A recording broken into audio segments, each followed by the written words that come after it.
and welcome to iBuzz. I'm your host, Nosheen Bukhari, bringing you the most exciting entertainment news, followed by a movie review from the Indian version of The Girl on the Train. First things first, some headlines from the entertainment world. Catherine Zeta-Jones encourages her children on not joining the showbiz. Fans aggravated over racist remarks for BTS on TV. The 2021 BAFTA Film Awards, the winners were announced in an online event. Justin Bieber has revealed about his transformation from wild child to reformed character. And Mick Jagger mocks Anti-Vaxxers in surprise new song with Dave Grohl. Coming to our top story of the day, the 2021 British Film Academy Awards were announced in an online event. The event took place on the weekend of 10th and 11th April 2021 and was broadcast across the BBC in the United Kingdom and around the world. To discuss this further, we have a film journalist with us, Claire Bueno from UK, who also happens to be a producer and co-writer of the documentary movie Ghostbuster. Claire, welcome to the show. Hello, thank you very much, Nosheen. Thank you for having me. So BAFTA, we have witnessed a lot of changes, a lot of evolution happening during this year's event. I mean, 16 out of 24 nominees were about the people of color or racial and ethnic minorities. How do you see this evolution happening to BAFTA? I mean, this is very different from the last year's event. Yeah, I think, what BAFTA is recognizing is there is a shift, and there's, they're listening to their audience and acknowledging that, that we need to acknowledge talent no matter your ethnicity. So I think it's a sign of the times that, BAFTA have come into the sort of 21st century and are acknowledging that there was a need for change. Right. And there were like a lot of women nominees, in fact, women who won the awards, including the Best Actress.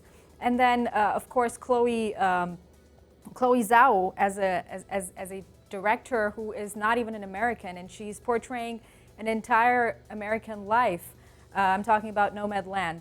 So how do you see these changes happening in the British Film Academy? Do you see that this is going to uplift the condition of filmmakers and the Academy itself? Yeah, and what we hope as well is that it also sends a positive message out to other sort of male filmmakers that want to go out there and think that they can't. I think it sends a very positive message and of encouragement, really. Okay. As a film journalist and a critic, do you agree with the nominations and then the winners? I mean, there were only 5 nominations for Best Pictures.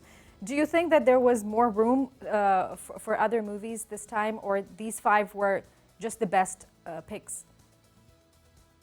Yeah, I mean, it's. I think it's. How long do you make it, really? I mean, I think by having 5 nominees, it allows us to focus on, and they were all so diverse as well. If you make it any bigger, then how do you then kind of whittle it down? So I think BAFTA did a good job of selecting films that were all so diverse, really. So yes. No, I would keep it as it is. Yeah. Okay, and the movie responses are basically noted down when they are opened in theaters, when they're screened in movie theaters and cinemas. But this year it could not happen. What criteria did BAFTA jury apply to the movies or the selection of the movies this year? Well, I mean, I actually don't know the answer to that question. I believe the selection, having a few friends that are BAFTA members, the selection is the same. That even though they can't go to see the films, they're sent on links, and so the everybody that participates in giving their opinion and the it's still kind of the same process behind the scenes, really. You're presented with the film, and then you have to vote on what you feel is your preferred film. Right. Yeah. So, Claire, Hollywood is also criticized a lot for being political. Do we see the same problem happening in BAFTA as well? We don't have a studio system like they do in Hollywood. So our film industry is very different. I mean, it's a very small world, and it does pay to have connections and know the right people. I do believe the industry is built on that, sadly. So I don't believe it's as political as Hollywood. So, Claire, the awards and movies and the selection and nominees, they've always been criticized. But do you think that since enough inclusivity and diversity is happening, the film critics should help the producers, and they should encourage with applauding such positive steps? Yeah, I think that it's so difficult. I mean, I'm a white person, so it's very difficult for me to make comment on how difficult the film industry is for a person of colour. I can speak from a personal perspective that it's difficult for all of us trying to get your film made and out there for the public. What I'm hoping is that now it has been acknowledged and people are aware. What will happen in the future is that this won't even be a discussion, because we are all inclusive and nobody's left out. And I think, but I think there's been a huge leap forward with regards to BAFTA opening its eyes to diversity and inclusivity, and it had to. Right. Being a film critic, what would you advise to BAFTA jury if you have ever been given a chance? That how can they improve their selection criteria to add in more nominees in their next year event? Yeah, that's a really good question. What would I do? Oh gosh, that is maker myself. Funnily enough, I sat watching the BAFTAs with my brother, and I'm like, why isn't our film here?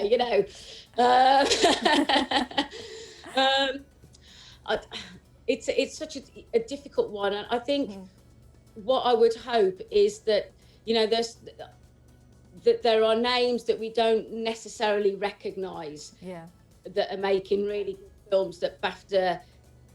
I think the problem is how do independent filmmakers who are making really good films get onto BAFTA's radar, and whether that's a job that that the independent filmmaker has to do as well as BAFTA.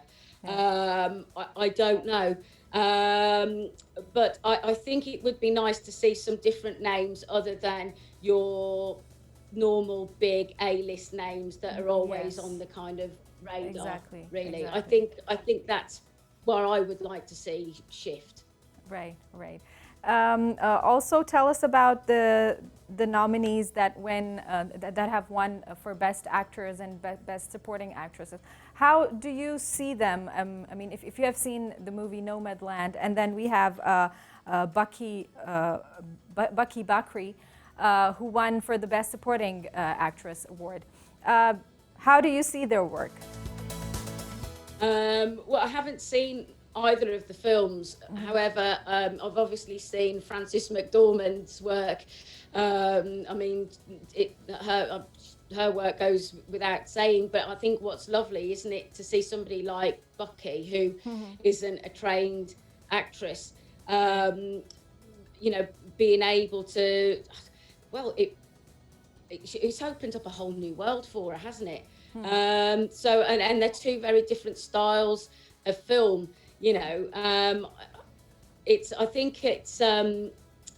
I think it's very interesting, and I think that's the beauty of film, is that the filmmaker can highlight the different techniques and and different styles of acting. And I think that what we're seeing is that because there's such a disparity in the work, you know, they're so sort of polar opposites, aren't they?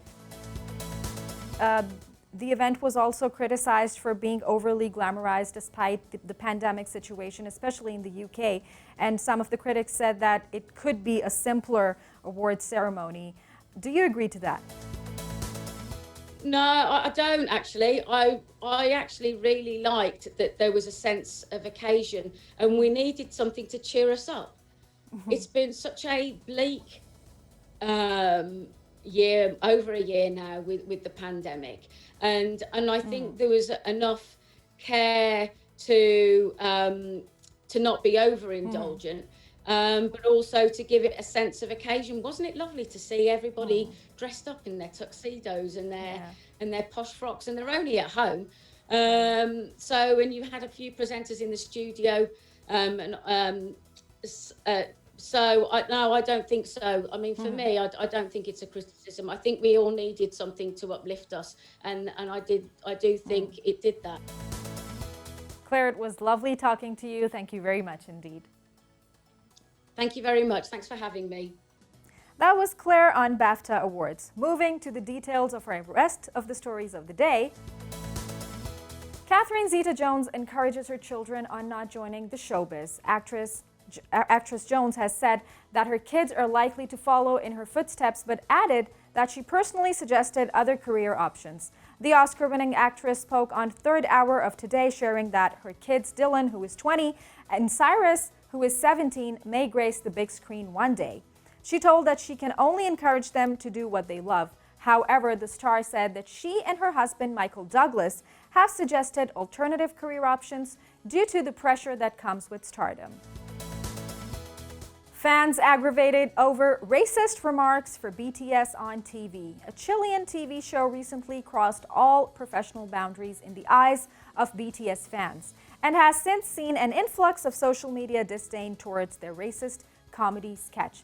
It all began once BTS Chile posted a portion of the disrespectful parody filled with racist jokes, xenophobia, and mockery of language.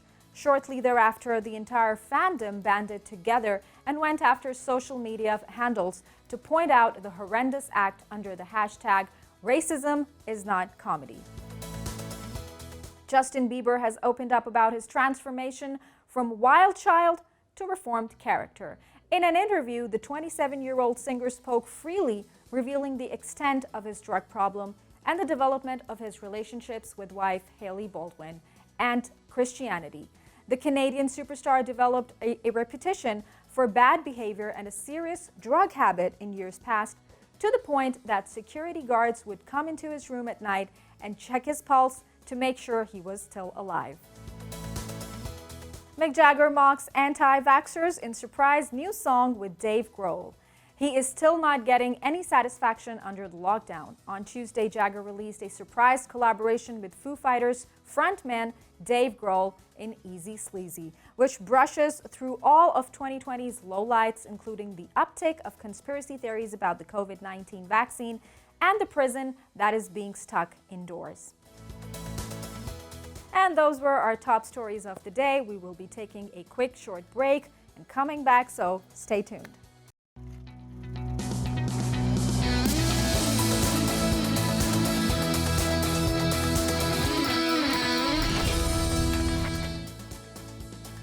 Welcome back to the show. In this segment, we will be reviewing the 2016's movie The Girl on the Train's Indian version. Official adaptation of Hollywood movies aren't new, but it comes up with a baggage of living up to the expectations of original. And it achieves to an extent with definite shortcomings. The Girl on the Train's Indian version is yet another example. To discuss this further, we have Tanul Thakur with us, who happens to be a film critic. Tanul, welcome to the show. Thank you. So first things first, do you think that there was a need to recreate this movie? That too, you know, a 2 hours long version. How do you see this? I would say that yes, one can say that there was a case.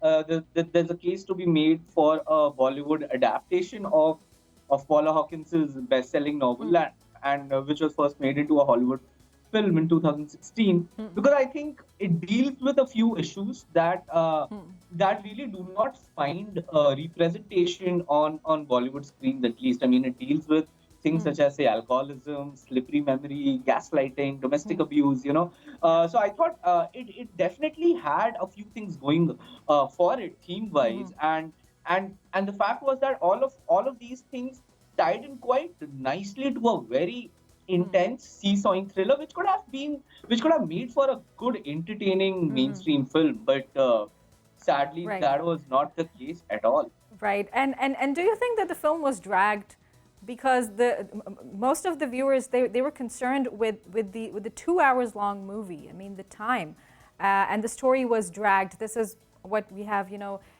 continuously been receiving as a criticism from the viewers. Do you agree to this criticism? Yes, I mean more or less yes. The fact that although I mean before that I would like to say that if you see the history of Bollywood films, 2 hours is not as long a runtime. I mean we are talking about a country which has seen films that are 3 hours, 3.5 hours. Yeah. 2.5 hours is used to be pretty much the norm. So I mean now it's sort of scaled down to 2 hours. So that in itself was not a problem, but the fact that so many people and including me found that the film dragged on and on just Yeah. goes to show that I mean just beyond the runtime, the fact that they could not sustain the audience's interest even for 2 hours, I think just goes to say a lot Yeah. about the quality of the film. Right, right. And Tanul, do you think that the story did justice to the novel and then the 2016 version of the movie? Not at all. I mean, if you've read both the novel and if you've seen the Bollywood film, you would really get the sense that, I mean, far from doing justice to the novel, I don't even think the makers got the novel. I mean, Paula Hawkins's book does a very good and astute job of shifting perspectives. As far as I remember, the book was told from 3 points of view, and every point of view was dedicated. Every character was dedicated a point of view, which was a separate chapter in the book, and you could really see the story turning and taking shapes depending on whose head we were in. The film is really clueless about these things. I mean, for a point, we are in Parineeti Chopra's head. Then we sort of very awkwardly shift to Aditi Rao Hydari's character's head, who's long dead.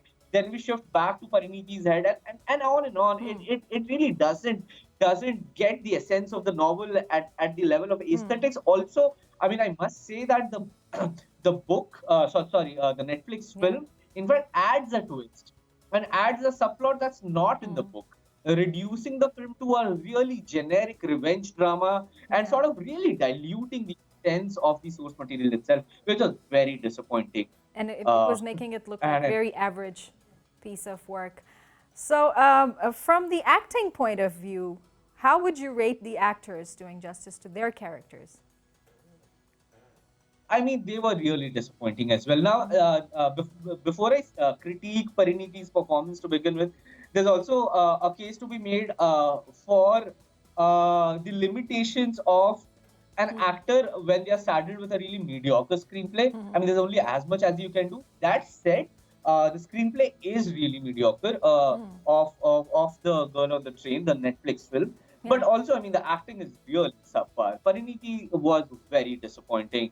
I thought she was loud, she was incoherent, she was over the top. I mean, she was all over the place. I mean, I get that you're playing an alcoholic, but I think what she really plays in this film is a Bollywood alcoholic. I mean, the kinds who drink straight from the bottle, the kinds who are just, I mean, perpetually swaying, not making sense.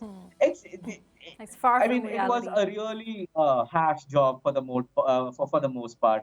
Aditi Rao Hydari was okay, but the fact that she just played a moping sort of a character so many times that it really there's only as much as you can do to it. Again, Kriti Kuladi I thought was again just borderline fine, but again a terribly written role. So I mean, a mixture of really bad screenplay and more or less indifferent and at times really shoddy acting, I thought really sank the film. Right, right. In your opinion, what were the best parts of the movie that you really liked about this? The end credits. Sorry, sorry, I'm kidding. All right. That was very honest. I wasn't I, expecting that. yeah, I mean, it's best part of the film. I don't know. I'll have to be really dishonest to sort of really strain myself and come up with something. I just thought this was, I mean, almost a through and through shoddy fair. I'll have to really think about it.